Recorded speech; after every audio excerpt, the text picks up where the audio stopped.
할렐루야. 네, 오늘 이 시간에 우리가 가룟 유다에 대해서 함께 말씀을 나누고자 합니다.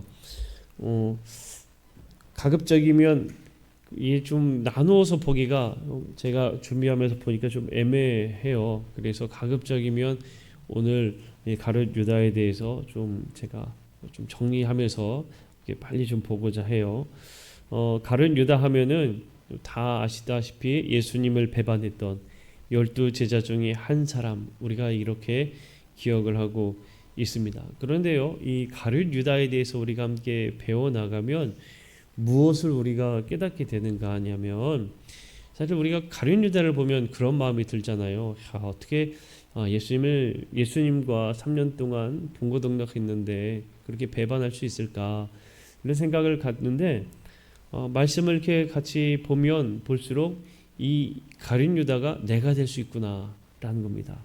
가룟 유다가 내가 될 수 있구나. 그러니까 내가 예수님의 배반자가 될 수 있다. 이런 것들을 깨닫게 돼요. 그러니까 우리가 가룟 유다를 보면서 좀 더 깨어 있는 믿음을 가져야겠구나라는 것을 느끼게 됩니다. 자, 먼저 이름의 뜻을 보게 되면 유다는 하나님의 찬양이라는 그 뜻을 가지고 있습니다. 근데 가룟 유다라고 하는 이유는 이 가룟인 사람인데, 이게 정확하게는 좀 그리옷 사람이라고 이야기를 해요. 그러니까 출신인 거죠. 그냥 유다가 어떤 사람인가 하냐면 바로 그리옷이라는 지역의 사람이다, 그 유다이다라고 말해주고 있는 겁니다. 이 그리옷이라는 지방이 그 이름을 이야기한 것은 그만큼 유다라는 이름은 흔했기 때문에 그렇다는 거예요. 자, 중요한 성경 구절을 보게 되면 마태복음 여러 곳에 있고, 또 요한복음에, 그리고 사도행전에도 이 유다에 대한 이야기가 언급되어 있습니다. 가족 배경을 보면, 조금 전에도 말씀드렸듯이 이 유다라는 이름은 참 흔한 이름이었습니다.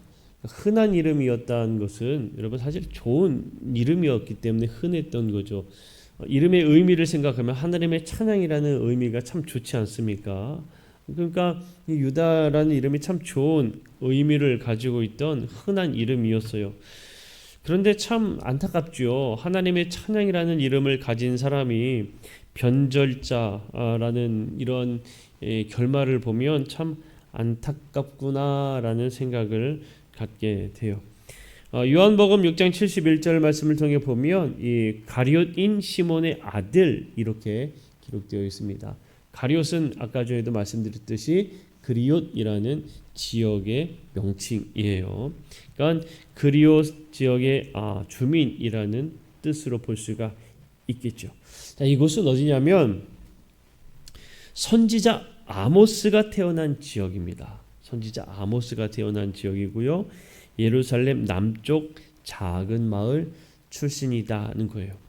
아모스는 드고아 출신인데 특별히 그리옷이라는 지역은 유다의 최남단 지역에 위치한 곳이에요. 그러니까 한마디로 이야기하면 유다는 어디 출신이냐? 가룟 유다는 유다 지역 출신이다는 거예요. 유다 지역 출신. 유다 지역에 바로 예루살렘이 있습니다. 그러니까 유다 지역은 조금 다른 면이 있겠지요. 근데 이 예수님의 11 제자하고 이 가룟 유다하고는 출신 배경이라고 해야 될까요? 그게 조금 달라요. 왜냐하면 이 다른 11 제자는 출신이 어딘가 하면 바로 갈릴리 지방이거든요. 갈릴리 지방은 뭐라고 할까요? 좀 시골, 아주 그런 지역이에요. 그러니까 예수님 나사렛에서 뭐 선한 것이 나겠느냐라고 얘기한 것처럼 이 갈릴리라는 지역도 상당히 이 시골 같은 지역입니다. 그러니까 지방 조금 변두리 좀 그런 지역인데, 이 가룟 유다는 유다라는 지역이라고 말씀을 드렸잖아요. 그러니까 이 가룟 유다는 어느 정도 교육을 받은 지식인이었다는 거예요. 그러니까 이 유다는 다른 11 제자와는 조금 다른 이 출신이라고 해야 될까요? 이런 걸 가지고 있어서 조금 지적인, 좀 교육을 받은 이러한 사람이다라고 볼 수가 있는 겁니다. 그러니까 다른 제자들 같은 경우에는 정상적인 교육을 제대로 받지 못한 이러한 삶을 살았지만, 가룟 유다는 그렇지 않았다라는 점이 다르다는 점입니다. 그런데 우리가 함께 쭉 보면 우리가 무엇을 경험하게 되냐면 이 가룟 유다의 출신이 결국에는 가룟 유다의 발목을 잡는다라는 것을 우리가 보게 돼요. 왜 그런지는 우리가 보면서 또 나누도록 하겠습니다. 자, 그러면 신약 성경은 가룟 유다에 관해서 어떻게 말하고 있느냐라는 거예요. 자, 첫 번째로 그는 복음서에서 12 제자들 중에 마지막으로 나열되었다는 겁니다. 마태복음, 마가복음, 누가복음 이 세 복음서, 공관복음서에 보게 되면 예수님의 제자들에 대해 기록을 하는데 모두 다 똑같이 가룟 유다는 맨 마지막에 기록하고 있어요. 그 이야기는 가룟 유다의 이 제자들이라고 하지만 참 부끄러운 그 위치가 저 말미에 있을 법한 사람이기 때문에 12 제자 중에 맨 마지막에 기록되었다라고 우리가 볼 수가 있겠죠. 두 번째로 예수님은 유다를 누구와 관련시켰는가 하면 바로 마귀와 관련시켰다는 겁니다. 참 사실 어떻게 보면 마음이 아픈 부분이에요. 예수님이 유다를 마귀와 관련시킨 이 내용을 보게 되면 요한복음 6장 70절 71절 보게 되면 이렇게 되어 있어요. 자, 한번 읽어볼까요? 시작. 예수께서 대답하시되 내가 너희 12를 택하지 아니하였느냐 그러나 너희 중에 한 사람은 마귀니라 하시니 이 말씀은 가룟 시몬의 아들 유다를 가리키심이라. 자, 여기까지 봅시다. 예수님께서 뭐라고 얘기하셨어요? 유다를 한 사람이 있는데 그 사람이 뭐라? 마귀다라고 이야기하고 있습니다. 안타깝죠. 예수님의 제자인데 예수님이 그 사람을 정확하게는 그때 당시에는 말씀하시지 않았어요. 그러나 예수를 팔자 유다에게 이 마귀라고 이야기하고 있는 모습은 참 안타깝습니다. 그런데요, 우리가 또 재미있는 말씀을 또 찾아볼 수가 있어요. 요한복음 13장 2절 말씀 볼까요? 자, 한번 읽어봅시다. 시작. 마귀가 벌써 시몬의 아들 가룟 유다의 마음에 예수를 팔려는 생각을 넣었더라. 자, 여기에 보면은 어떻게 되어 있습니까? 예수를 팔려는 생각을 마귀가 넣었다 이렇게 이야기하죠. 한 번 더 봅니다. 누가복음 22장 3절 읽어봅시다. 시작. 12 중에 하나인 가룟이니라 부르는 유다에게 사탄이 들어가니. 자, 이 이야기들을 통해 보면은 예수님이 그냥 마귀다라고 이야기하시긴 하셨지만 그에 따른 이유가 여기에 있습니다. 왜냐? 그 안에 마귀가 생각을 넣었고 사탄이 그의 계략을 넣었다라는 것이에요. 그런데 여러분, 이 이야기는요, 예수님과 함께하는 제자에게도 충분히 사탄의 생각이 들어갈 수 있다는 것을 우리에게 말해주는 거예요. 예수님의 제자라고 모두 다 정말 이 악한 사탄 마귀를 이기고 그와 별개로 살아가는 것만은 아니다라는 것을 여러분 우리가 알아야 합니다. 하나 더 그 이야기가 등장하는데 바로 이 베드로에게 예수님께서 하신 말씀도 있어요. 베드로에게 예수님께서 십자가에 못 박혀야 될 것에 대해서 말씀하셨을 때 베드로가 막았잖아요. 안 됩니다라고. 그때 예수님이 사탄이 아니죠. 베드로에게 사탄아 물러가라 이렇게 말씀하셨어요. 베드로에게도 사탄이라고 말씀하신 적이 있다는 거예요. 그러니까 여러분 이 이야기는 우리도 언제든지 사탄이 마귀가 이 악한 생각이 우리 안에 들어갈 수 있다. 이거를 여러분 늘 마음에 품고 살아야 합니다. 언제든지 나는 승리할 거야. 나는 언제나 예수의 뜻 안에 있을 거야 라고 우리가 고백은 하지만 우리의 고백처럼 늘 그렇게 살지는 못한다는 것을 알아야 돼요.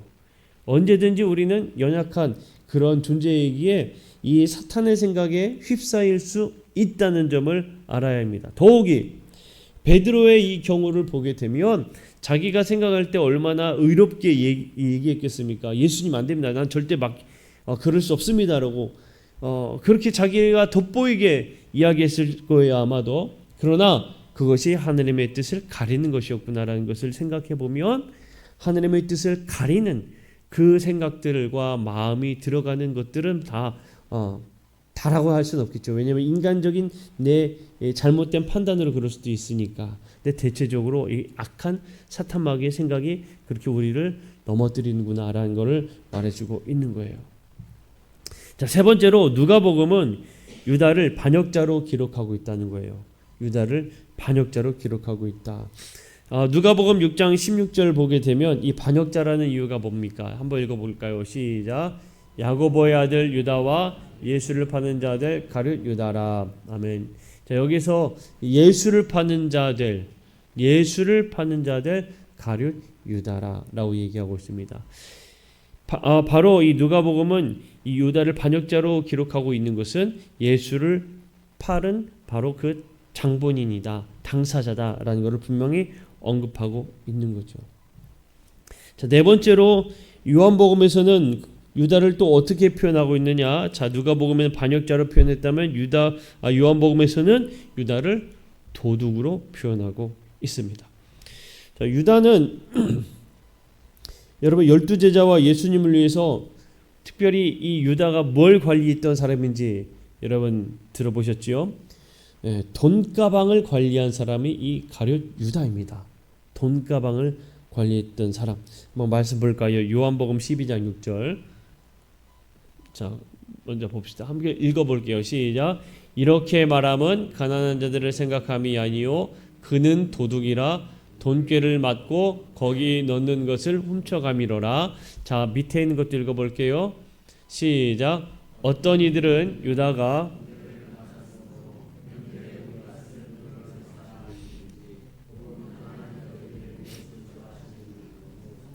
네. 자, 보면은 요한복음 12장 6절에서도 요한복음 13장 29절에서도 지금 유다가 무엇을 맡았다고 그랬습니까? 돈꾀. 쉽게 얘기하면 돈가방. 그러니까 다른 말로 표현하면 재정을 담당했다는 거예요. 이 재정을 담당하기 참 여러분 죄하고 가까운 아주 무서운 겁니다. 그러니까 이 재정 보시는 분들이 늘 그래서 깨어 있어야 돼요. 아멘? 이거 표현 아멘을 안 하시네. 항상 그 문제가 생길 때 재정으로 인한 문제들이 많이 발생하게 되는 거예요. 그러니까 그만큼 상당히 중요한 자리다라는 이야기이기도 해요. 그만큼 연약한 자리인 만큼 여러분 그들을 위해서도 기도해야 되는 자리이기도 하구나라는 것을 또 알아야 되는 거예요. 자, 어쨌든 이 유다는 돈꾀를 맡았던 사람이에요. 그래서 그는 늘 사실 이 유다는요 죄하고 참 가까이 있었던 사람입니다. 그랬던 사람이었기 때문에 그 마음에 그 죄가 더 쉽게 들어갈 수가 있었던 것이다라고 이야기할 수가 있어요. 그리고 유다가 왜 돈꾀를 맡았을까요? 한번 가만히 생각해 보면 아까 전에 제가 출신에 대해서 말씀을 드렸잖아요. 조금 다른 출신이라고. 아마도 여러분 우리 한번 우리 때로 한번 생각해 봐요. 뭔가 직임을 맡으려고 할 때에 사람들이 어떻게 보통 이야기해요? 너는 조금 다르잖아. 네가 이걸 했으면 좋겠어. 이렇게 이야기를 하잖아요. 아마 그랬었을 것 같아요. 모두가 다 갈릴리 지역 사람들이고 유다만 조금 도시 사람이니까 유다에게 네가 우리들보다 조금 더 낫고 공부도 했으니까 네가 이거 좀 맡아. 네 머리가 좋잖아. 너 이거 맡았으면 좋겠어. 이렇게 얘기했었을 것 같아요. 근데 이거는 제 개인적 생각입니다. 근데 그래서 인지 유다는 조금 생각들이 달랐다라고 볼 수가 있어요. 그러니까 일찍 돈에 밝았다. 그러니까 이치에 좀 이익에 밝았다라는 것을 볼 수가 있죠. 자, 예수님도요 유다를 뭐라고 이야기하냐면 다섯 번째로 멸망의 자식이라고 부르셨습니다. 참 안타깝지요. 요한복음 17장 12절 말씀 보게 되면 이렇게 이야기를 하고 있어요. 자, 한번 함께 읽어봅시다. 시작. 내가 그들과 함께 있을 때에 내게 주신 아버지의 이름으로 그들을 보존하고 지켰나이다. 그 중에 하나도 멸망하지 않고 다만 멸망의 자식뿐이오니 이는 성경을 응하게 함이니이다. 자, 여기에 그 중에 하나도 멸망하지 않고 다만 멸망의 자식뿐이오니, 이 이야기는 다만 멸망의 자식이라고 한 사람은 누구를 얘기하는 걸까요? 누구를 이야기하는 거겠어요? 유다를 얘기하는 거예요. 유다. 네. 그러니까 예수님도 유다를 멸망의 자식이라고 언급하고 참 안타까워요. 계속 이런 걸 보면 이 성경 속에서 계속 유다가 어떻게 표현되고 있는 걸 보면 너무나 안타까운 겁니다. 근데 여러분 꼭 기억하세요. 유다는 누구였습니까? 예수님의 12제자였어요. 12제자. 그런데 계속 배반자요, 도둑이요, 멸망의 자식이요, 이런 식으로 계속 언급되고 있는 거예요. 그러니까 하나님의 자녀라고 여러분 자만해서도 안 되고요, 교만해서도 안 돼요. 우리가 언제든지 그런 사람이 될 수가 있음을 알아야 합니다. 자, 6번째 가룟 유다는 대제사장들과 작당에서 음모를 꾸미고 있었다는 겁니다. 자, 예수님이 베다니의 마리아, 여러분 기억나시나요? 그 마리아 집에 있을 때에 마리아가 이 값비싼 향유를 예수님께 부었지요. 그 부었을 때에 한 사람이 이걸 가난한 자들에게 도우면 더 좋았을 텐데 왜 그런 일을 했느냐라고 막 꾸짖었거든요. 그 사람이 누구였습니까? 바로 유다예요. 유다. 그 유다가 바로 그런 일을 했어요. 그러니까 돈꾀를 맡았던 유다가 그것을 그 마리아의 행위를 꾸짖었어요. 그러면서 성경에서 뭐라고 얘기했냐면 그가 돈꾀를 맡아서 가난한 자에게 팔면 더 많은 사람들을 도울 것이다라고 이야기했잖아요. 그거는 무슨 얘기냐면 그 성경에서 그렇게 기록하고 있는 거예요. 그거를 팔면은 돈이 들어오잖아요. 그거를 돈꾀에 들어갈 때 들어갈 거 얼마인지를 계산이 빨라가지고 여기서 내가 얼마 쓱 빼야겠다. 이렇게 생각했던 사람이 유다라는 겁니다. 그러니까 유다가 바로 그렇게 이 일에 상당히 빨랐어요. 빨랐던 사람이에요.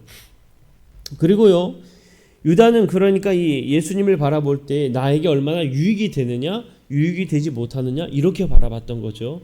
예수님을 볼 때에 유다의 마음에는 예수님이 메시아로서 로마를 정복할 그런 한 사람으로 바라보았습니다. 그러니까 국가적 독립을 회복할 정말 그 이스라엘을 완전히 회복시켜줄 메시아로 바라보았어요. 그렇지만 예수님은 그 메시아가 다른 메시아임을 말씀하셨죠. 재밌는 건 예수님이 직접적으로 내가 메시아다라고 언급하신 적이 한 번도 없습니다. 그런데 부인하신 적도 없습니다. 한번 볼까요? 마가복음 8장 29절 30절 봅시다. 함께 읽어볼게요. 시작. 또 물으시되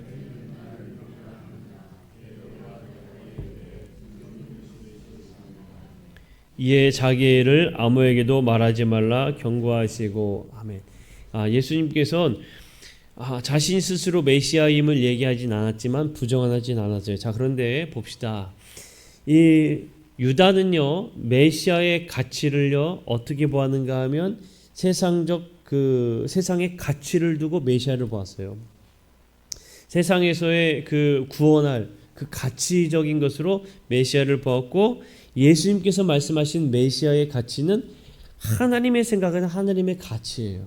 그러니까 유다가 바라보는 그 가치와 예수님께서 말씀하신 그 가치는 분명히 차이가 있던 겁니다. 그러니까 유다는 계속적으로 예수님을 바라볼 때 세상적 가치의 기준에 합당한가, 그로 인해서 나에게 유익이 얼마나 올 것인가 이런 것들을 계속 바라보았다는 거예요. 예수님은 그거를 원치 않으셨던 거고요. 그러니까 유다는 예수님의 이러한 어떤 통치를 원했지만 예수님은 통치를 말씀하시지 않고 고난을 말씀하셨어요. 예수님은 가시면류관을 말씀하실 때에 아마 유다는 칼과 통치의 그 면류관을 생각했다는 겁니다. 이게 바로 이 유다의 예수님을 바라볼 때의 차이점인 거예요. 자, 그러다 보니까 유다는 예수님이 계속 말씀하시는 그 말씀에 반감이 들어갔을 것이고, 또 예수님께서 말씀하시는 이 메시아적 이 이념이 내가 생각하는 메시아 이념과 너무나 다르구나라는 생각으로 예수님을 넘겨야겠구나라고 작정하게 된 것입니다. 그래서 반역자유를 착수하게 되죠. 유다가 행한 일에서 그래서 내가 여기서 빠져야겠다라고 생각하고 예수님을 이제 대제사장들에게 넘깁니다. 자, 한번 봅시다. 마태복음 26장 14절 15절이거든요. 한번 읽어보겠습니다. 시작. 그때에 12 중에 하나인 가룟 유다라 하는 자가 대제사장들에게 가서 말하되 내가 예수를 너희에게 넘겨주리니 얼마나 주려느냐 하니 그들이 은 30을 달아 주거늘. 아멘. 자, 여기에서 예수님의 값어치가 나옵니다. 예수님의 값어치가 지금 어떻게 나옵니까? 은 30으로 나와요. 그죠? 자, 은 30의 값어치가 어느 정도냐? 당시에 노예 한 사람의 그 거래되는 값이 은 30입니다. 노예 한 사람의 값이 은 30이에요. 자, 그러면 여러분 지금 은 30을 누가 지금 값을 매겼죠? 대제사장들이잖아요. 그러니까 대제사장들이 예수님을 바라볼 때 예수님의 가치는 어느 정도라는 거예요? 노예 한 사람의 정도밖에 되지 않는다는 겁니다. 그만큼 값어치를 상당히 낮게 보고 있다는 것을 우리에게 보여주고 있어요. 그런데 여기에서 또 뭘 우리가 발견하는가 하면요, 인간의 욕심이 얼마나 비굴한지를 우리에게 보여주는 모습이 있습니다. 이 유다를 통해서. 뭐냐? 마태복음 26장 16절 말씀인데요. 자, 한번 읽어볼게요. 자, 시작. 그가 그때부터 예수를 넘겨줄 기회를 찾더라. 자, 그때부터예요. 이 유다가 언제부터예요? 그러면 은 30 받고 그때부터 예수님을 언제 넘겨줄까 생각하겠다는 거예요. 자, 이게 얼마나 인간의 욕심이 비굴한가를 보여주는 거면, 여러분 예수님은 당시에 많은 사람들이 쫓아다녔던 정말 뭐 지금의 말로 얘기하면 슈퍼스타 같은 분이었습니다. 많은 사람들이 쫓아다녔고 저기 예수님이 간다고 하면 소리치고 외쳤잖아요. 나 좀 살려달라고, 고쳐달라고. 그만큼 많은 사람들이 알고 따랐던 분이 예수님이에요. 그런데 그런 예수님을 어떻게 은 30의 값어치로 볼 수가 있었겠습니까?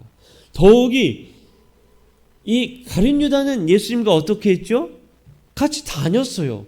그러니까 예수님의 가치가 겨우 은 30으로는 이건 불릴 수가 없다는 것을 누구보다 잘한 사람입니다. 이게 상당히 계산이 빠른 사람이잖아요. 그런데 지금 성경에서 뭐라 해요? 은 30을 딱 달아주니까 그거 받고 언제 넘겨줄까 고민하기 시작했다는 거예요. 그거라도 내가 받고 떠나야겠다라는 겁니다. 인간의 모습이 바로 이렇다는 거예요. 내 이익을 위해서 내가 원하는 것을 얻기 위해서는 그 값어치가 얼마인 게 중요한 게 아니에요. 내가 그 조금이라도 얻고자 한다면 언제든지 팔 수 있는 존재가 인간인 겁니다.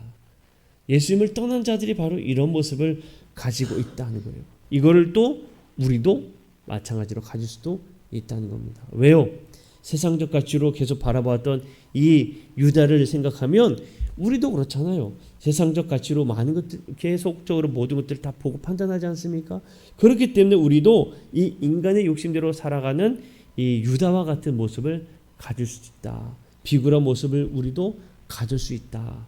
이거를 여러분 우리는 늘 마음에 가지고 있어야 합니다. 자, 그러니까 그만큼의 이 값어치가 이 값으로 나타나는구나.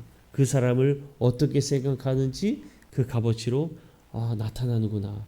여러분 우리가 이렇게 볼 수가 있는 겁니다. 하나님은 우리를 어떻게 바라보실까요? 하나님은 우리를 세상의 그 어느 것보다도 존귀한 자로 바라보신 줄로 믿습니다. 아멘. 이게 하나님과 인간의 차이예요. 하나님은 우리를 그렇게 귀하게 생각하시는데 사람은 겨우 조금 받으려고 그 정도밖에 값어치를 생각하지 않는다는 겁니다. 넘길 생각하니까. 자, 예수님은 그의 배반을 계속적으로 예언을 하시는데 이 사복음서에 내내 나와요. 마태복음, 마가복음, 누가복음, 요한복음 계속적으로 이렇게 나타나고 있습니다. 그 중에 누가복음의 말씀이 짧으니까 한번 볼게요. 어떤 말씀인가 한번 읽어봅시다. 시작. 그러나 보라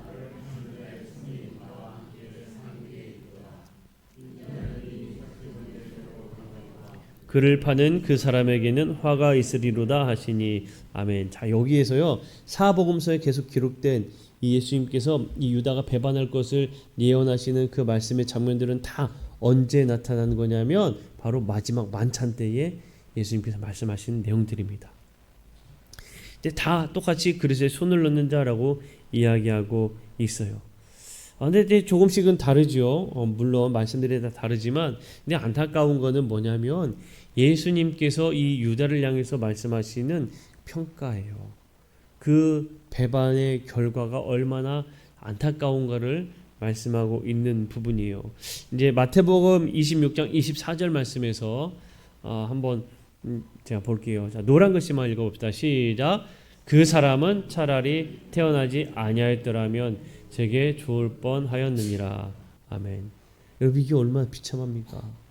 차라리 태어나지 않는 게 더 좋았을 거야.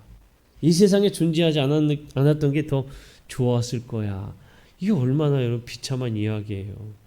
그러니까 그러한 결과를 이 유다는 받게 된다는 겁니다. 평가를.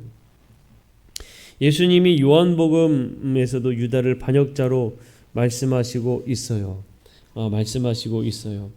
자, 요한복음 13장 27절 말씀만 봅시다. 자, 26절은 예수님이 유다에게 떡 조각을 주시는 거고, 자, 27절 시작. 조각을 받은 후 곧 사탄이 그 속에 들어간지라. 이에 예수께서 유다에게 이르시되 네가 하는 일을 속히 하라 하시니. 자, 여기에서 자, 그 예수님이 유다에게 네가 할 일을 속히 하라라는 이야기는 뭘 하라는 이야기겠어요? 날 팔아야 될 그 일을 진행해라라는 이야기잖아요. 그런데 예수님은 아시니까 저렇게 말씀하셨죠. 이 이야기를 들었던 제자들은 저 말의 의미를 알았을까요? 몰랐을까요? 예? 당연히 몰랐죠. 예수님이 왜 저렇게 얘기하는지 몰랐어요. 그 이야기가요 그대로 기록됩니다. 재밌어요. 13장 요한복음 13장 28절 29절이거든요. 한번 읽어볼게요. 시작. 이 말씀을 무슨 뜻으로 하셨는지 그 앉은 자 중에 아는 자가 없고 어떤 이들은 유다가 돈꾀를 맡았으므로 명절에 우리가 쓸 물건을 사라 하시는지 혹은 가난한 자들에게 무엇을 주라 하시는 줄로 생각하더라. 아멘. 여러분 이게 왜 재밌는지 아십니까? 왜 재밌는지 아십니까? 유다는 예수님을 배반할 마음을 알고 있었잖아요. 그죠? 예수님은 유다가 예수님 배반할 걸 알고 계셨잖아요. 하나님은 우리의 마음을 다 아신단 말이죠. 근데 보세요. 예수님은 그러니까 말씀하셨어요. 너 할 일 해. 근데 사람들은 그걸 알아요, 몰라요? 몰라요. 이게 여러분 참 재미있는 겁니다. 이 세상에서도요 똑같아요. 우리가 예를 하나 말씀드려 볼게요. 우리 지난 주일에 이단 경계 주일로서 우리가 그 이단의 조심성에 대해서 말씀을 드렸잖아요. 그죠? 말씀을 드렸잖아요. 이단을 조심해야 하는 그것들 중에 예를 들면 이런 것들이 있어요. 참 안타까운 모습 중에 하나인데 이 신천지 예를 들어서 말씀을 드려봅시다. 신천지가 처음에 교회를 들어오게 되면 이들이 참 활동을 열심히 한다고 그래요. 정말 적극적으로 하고요. 얼마나 열심히 하는지 모른다고 합니다. 그리고 얼마나 살갑게 대하는지도 모른다고 그래요. 그래서 많은 이 기독교 공동체 안에서 이 신천지인 사람을 모르고 그들을 적극적으로 세우고 또 그들을 적극적으로 함께 하려고 하고 그들이 가고자 하는데 같이 가려고 하고 이런다는 거죠. 주님은 그 사실은 알았겠죠. 우리는 그걸 알아요, 몰라요? 몰라요. 어떤 우리 마음에 악한 마음을 품었을 때 그 악한 마음을 우리가 다 알면은 얼마나 좋겠습니까? 얼마나 좋겠어요. 우리는 몰라요. 이렇게 우리는 참 어리석다는 것을 이 말씀 안에서도 여러분 보여집니다. 성경 말씀 참 재밌어요. 그죠? 재밌지 않습니까? 저 이거 보면서 참 재밌구나라고 생각했어요. 자, 또 하나 이게 참 중요해요. 유다가 그 즉시 그들을 떠나게 되는데요. 요한복음 13장 30절 말씀 봅시다. 한번 함께 읽게요. 시작. 유다가 그 조각을 받고 곧 나가니 밤이러라. 자, 여기에서 재미있는 부분입니다. 또 재미있는 부분이 나와요. 유다가 그 조각을 받고 나갔다고 했어요. 그죠? 예수님께서 마지막 만찬 때에 제자들에게 마지막 만찬 때 뭘 하시죠? 떡을 떼어 주시면서 받아 먹어라. 잔을 주시면서 받아 마셔라. 이걸 하셔요. 제자들이 다 그것을 어떻게 했어요? 받아서 먹었어요. 유다는 지금 말씀해 보면 먹었다는 이야기가 없습니다. 그리고 유다가 그 조각을 받았어요. 누구에게 받았죠? 예수님에게 받았어요. 그리고 여기서 그 유다가 그걸 받고 나갔을 때 밤이다라고 이 시간적으로 이야기하는데, 물론 시간적인 부분을 이야기한 것도 있지만 영적인 면으로 유다가 어둠 속으로 들어갔다라는 것을 표현한 것이기도 합니다. 근데 여러분, 이 모습을 가만 보세요. 유다는 예수님으로부터 떡을 받았어요. 그런데 어둠으로 갔습니다. 우리가 예수님의 말씀을 받아도 어둠으로 갈 수 있는 사람들이에요. 유다처럼 우리도 똑같이 그 모습 그대로 나타날 수가 있습니다. 아무리 내가 하나님의 말씀을 들었고 내가 아무리 하나님의 그 말씀으로 지식이 참 많다 하더라도 언제든지 우리도 어둠으로 갈 수 있는 사람들이에요. 여러분, 우리가 이걸 좀 볼 수 있어야 합니다. 그래서 우리는 깨어 있어야 된다고 그렇게 말하는 겁니다. 참 중요한 부분이에요. 우리도 예수님으로부터 조각을 받고 그 조각을 가지고 먹어서 빛 가운데 살아야 하는데 먹지 못하고 어둠 가운데 살아갈 수 있구나라는 걸 여러분, 우리는 알아야 한다는 거예요. 자, 또 하나 봅시다. 가룟 유다가 예수님을 배반하는데요. 예수님 배반할 때 예수님이 붙잡히시는 그 순간에 그 암호였죠. 뭐였냐면 입맞춤이었습니다. 입맞춤으로 암호를 짜서 라삐요 안녕하십니까 라면서 입을 맞췄어요. 자, 그러면서 마태복음 26장 50절 말씀, 한번 노란 글씨로 볼게요. 시작. 친구여, 네가 무엇을 하려고 왔는지 행하라. 자, 보세요. 여기에 특별히 또 밑줄 친 데 있죠. 예수님이 유다에게 뭐라고 이야기합니까? 친구여라고 얘기해요. 자, 지금 유다는 예수님을 뭐 하기 위해 왔죠? 팔려고 왔어요. 근데 예수님은 끝까지 유다를 향해서 뭐라고 얘기해요? 친구요. 여러분, 이것도 참 중요한, 전 참 은혜가 되는 말씀인데, 우리는 언제든지 배반할 수 있는 사람이라고 말씀드렸잖아요. 그런데 예수님은 우리에게 끝까지 뭐라고 얘기하세요? 친구요. 우리를 향해서 이렇게 말씀하시는 거예요. 이게 여러분 큰 은혜입니다. 우리는 예수님을 배반하고 그 잘못된 길로 가려고 해도 예수님은 우리에게 끝까지 야, 너 진짜 어떻게 그래? 넌 정말 배반자야. 다시는 안 볼 거야. 이렇게 말씀하지 않고 친구야 라고 얘기하는 거예요. 친구야라고 이야기하는 것은 언제든지 돌아와라 라는 말씀이에요. 너 여전히 내 친구라 생각한다. 언제든지 너 돌아와야 돼. 예수님께서 그렇게 말씀하고 있는 거예요. 이 유다는 그러나 예수님을 끝까지 배반했습니다. 그런데요, 유다의 후회를 봅시다. 자, 친구여라는 예수님의 이야기를 들었음에도 불구하고 유다는 후회하게 돼요. 자, 마태복음 27장 3절 말씀 봅시다. 한번 3절 먼저 읽어볼게요. 시작. 그때에 예수를 판 유다가 그의 정죄됨을 보고 스스로 뉘우쳐 그 은 30을 대제사장들과 장로들에게 도로 갖다 주며, 자, 여기에서 그렇게 이야기를 해요. 그의 정죄됨을 보고 그리고 또 4절 한번 다시 또 4절도 읽어볼게요. 시작. 이르되 내가 무죄한 피를 팔고 죄를 범하였도다. 자, 내가 무죄한 피를 팔고 죄를 범하였도다. 자, 유다의 고백의 후회 속에 있는 거예요. 어떤 후회냐면 예수님이 유죄 판결을 받고 나서 보세요. 유다가 그의 정죄됨을 보고라고 했잖아요. 예수님이 그 유죄 판결을 받고 나서 후회가 됐다고 그랬어요. 그리고 그들에게 뭐라고 해요? 무죄한 피를 팔았다고 얘기했죠. 자, 그 이야기는 유다는 예수님이 죄 판결을 받을 거라는 사실을 알았다는 이야기일까요? 몰랐다는 이야기일까요? 몰랐다는 이야기예요. 그저 이 유다는요, 그러면 무엇에 얽매여 있었느냐? 은 30에 매여 있던 사람이라는 겁니다. 자, 다시 유다는 예수님을 파는 그 순간까지 예수님이 죄인이다, 죄가 있다. 그러니까 대제사장들과 이 바리새인들이 예수님을 팔 때에, 예수님을 십자가에 못 박을 때에 신선 모독죄로 고발하거든요. 그런데 그것조차도 이 유다는 생각하지 않았어요. 무죄한 자다라고 생각을 했어요. 그런데 예수님이 그 유죄 판결을 받으니까 내가 잘못했구나, 어리석었구나 라는 걸 깨닫죠. 내가 은30에 미쳤구나. 그겁니다. 은30에 미쳤구나.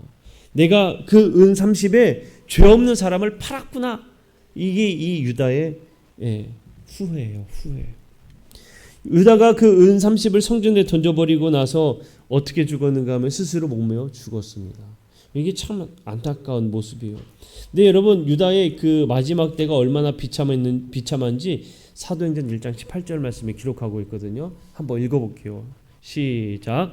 이 사람이 불의의 삭스로 밭을 사고 후에 몸이 곤두박질하여 배가 터져 창자가 다 흘러 나온지라. 이 누구의 최후의 모습이에요? 가룟 유다의 최후의 모습이에요. 너무 비참하지 않습니까? 너무 비참해요.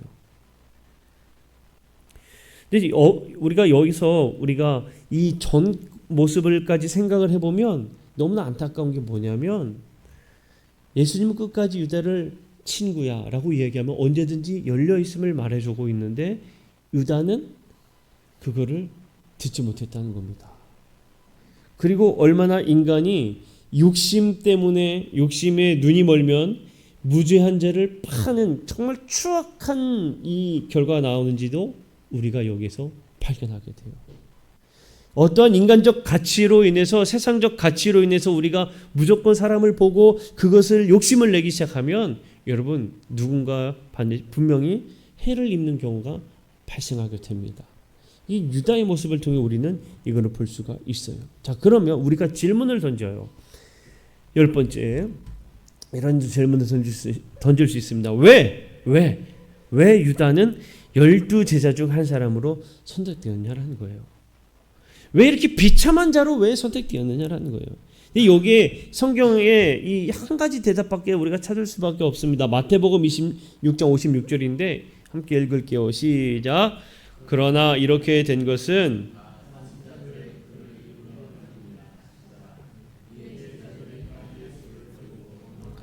아멘. 자, 보세요. 이렇게 된 거는 뭐를 이루기 위해서요?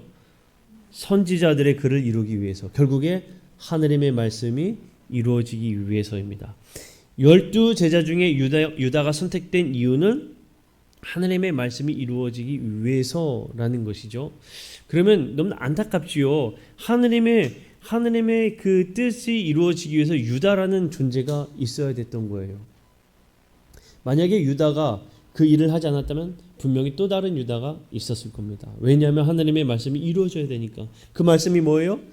예수님이 붙잡혀서 죽어야 되니까. 그 말씀을 이루기 위한 하나의 이 역할을 한 사람이 바로 유다였다는 거예요. 그런데 여러분 보세요. 이 유다가 그런 역할을 비록 감당했다 할지라도 언제든지 회개하여 돌아왔다면 되는데, 그는 회개하여 돌아오지 않고 뭐 어떻게 했는가 하면 은을 다시 대제사장들에게 던졌습니다. 이 모습은, 이 이야기는 뭐냐면요, 그 문제들을 대제사장들에게 넘겼다는 거예요. 이 결과를 그들에게 던졌다는 거예요. 당신들 때문에, 내가 당신들이 이야기한 이것 때문에 내가 이 죄를 범했다고, 이 죄를 대제사장들에게 토스하는 겁니다. 토스. 그들에게 넘겨버리는 거예요. 너네 때문에 내가 이런 죄를 범했어. 그러니까 자신이 죄를 뉘우치고 회개하고 돌아섰으면 됐을 텐데, 이 유다는 그렇지 않고 내가 잘못했구나라는 건 알았는데 이거를 누구에게 지금 던졌어요? 대제사장들에게 던진 거예요. 그리고 스스로 목매달아 죽은 거예요. 이게 너무나 안타까운 겁니다. 여러분, 우리가 이 모습을 보면서 깨달아야 되는 게, 우리도 분명히 죄를 범할 수 있어요. 하지만 유다 같은 결말이 아니라 돌아올 수 있어야 합니다. 돌아올 수 합니다. 한 걸음 더 나아가서 우리가 어떤 선택을 해야 되느냐? 에베소서 1장 4절 말씀을 봅시다. 세번역 성경인데 함께 읽어볼게요. 시작. 하나님은 세상 창조 전에 그리스도 안에서 우리를 택하시고 사랑해 주셔서 하느님 앞에서 거룩하고 흠이 없는 사람이 되게 하셨습니다. 자, 하나님께서는 우리가 어떤 사람이 되기를 원하세요? 거룩하고 흠이 없는 사람이 되기를 원하세요. 그런데 우리도 유다가 될 수 있어요. 유다가 됐다 할지라도 다시 돌아가면 돼요. 어떤 사람으로? 거룩하고 흠이 없는 사람으로. 회개하여 주 앞에 다시 서면 된다는 거예요. 그러나 유다는 그 결말이 너무나 안타까운 것을 우리에게 보여주고 있다는 겁니다. 자, 구약 성경은 가룟 유다에 관해 어떻게 말하고 있는가? 이거는 여전히 하나님의 말씀의 성취임을 제가 간단하게 말씀을 드리고요. 넘어갑시다. 자, 이번 주에 배울 수 있는 교훈은 무엇인가? 자, 결국에 우리가 이 유다의 이야기를 보면 우리가 무엇을 깨닫는가? 유다는 예수님의 제자였어요. 그러나 그의 결말은 아주 비참함으로 끝났습니다. 얼마든지 우리도 그런 사람이 될 수가 있는 거예요. 얼마든지 우리도 하나님의 자녀로 잘 살다가 그 마지막 때가 정말 비참해질 수도 있다는 겁니다. 우리도. 근데 그 때가 어느 때입니까? 보니까 정말 이 세상적 가치로 이 모든 것들을 바라볼 때 바로 그때가 우리가 비참해지기 시작하는 거예요. 유다는 바로 그거를 바라보았어요. 세상적 가치로 예수님의 가치관을 모두 다 세상적 가치로 바라보았고 내 이익만을 챙겼습니다. 우리가 내 이 개인적인 이 육신의 그 욕심만을 챙기면 우리도 똑같이 유다처럼 살 수가 있다는 걸 여러분 우리는 알아야 돼요. 그래서 우리는 늘 깨어 있어야 합니다. 깨어 있어야 합니다. 그리고 늘 주님의 도우심을 간구해야 돼요. 하나님, 난 연약합니다. 날 좀 도와주세요. 그리고 꼭 우리가 한 가지 기억해야 됩니다. 뭐냐? 우리도 죄를 지을 수 있잖아요. 그렇죠? 여러분, 여기에 서 있는 저도 죄를 짓습니다. 누구든지 다 죄를 지어요. 하지만 예수님은 끝까지 우리를 향해 뭐라고 부르신다고요? 친구라 부르세요. 여러분, 그걸 꼭 기억하십시오. 예수님은 우리를 향해 친구라 말씀하십니다. 그러니 언제든지 들어가면 돼요. 친구에게는 언제든지 열려있잖아요. 언제든지 들어가면 됩니다. 우리가 이러한 믿음으로 우리가 살아간다면 늘 겸손히 깨어있고 또 늘 하나님의 도우심을 간구하고 설령 죄를 짓는다 하더라도 다시 돌아갈 수 있는 그런 믿음으로 우리가 살아가야 될 줄로 믿습니다. 자, 우리 함께 찬양하고요. 우리 좀 함께 짧은 시간 함께 기도하기를 원합니다. 주님이여 이 손을 꼭 잡고 가셔서 우리 함께 찬양할 텐데 우리가 연약함을 우리가 인정하고 하나님 앞에 인정하고 하나님 앞에 기도했으면 좋겠습니다. 하나님, 우리는 연약합니다. 너무나 많은 유혹들이 있습니다. 힘들고 어려울 때도 있습니다. 그때에 주님을 놓치지 않고 끝까지 주님을 붙잡는 한 사람이 되게 하여 주옵소서. 설령 주님에게서부터 벗어났다 할지라도 다시 주님 붙잡고 돌아오는 믿음의 삶을 살기를 원하오니 주여 도와주옵소서. 우리 함께 기도하기를 원합니다. 우리 주님의 손을 꼭 잡고 가셔서 함께 찬양합니다.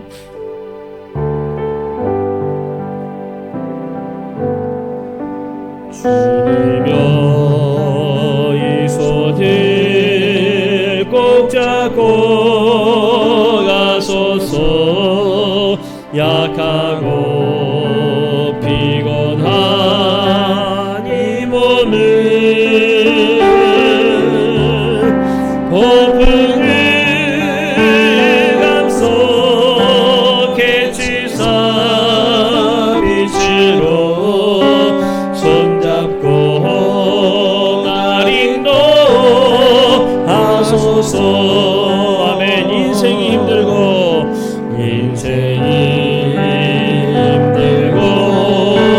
고난이 겹칠 때에 주님여 날 도와 주소서.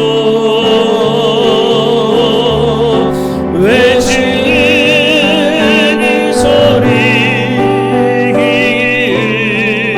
들리시사 손잡고 날 인도하소서. 아멘. 이 2절 한 번 더. 인생이 힘들고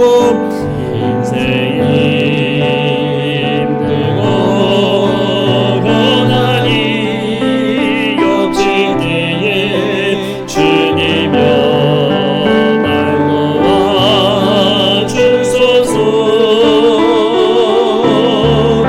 외치는 이 소리 귀 기시사 손잡고 날 인도하소서. 외치는 이 소리 외치는 이 소리 기시사 손잡고 날 인도하소서. 아멘. 우상기에 기도할 때 하나님 우리의 손을 붙잡아 주시옵소서. 우리가 연약하여서 세상적 가치에 우리의 두 눈이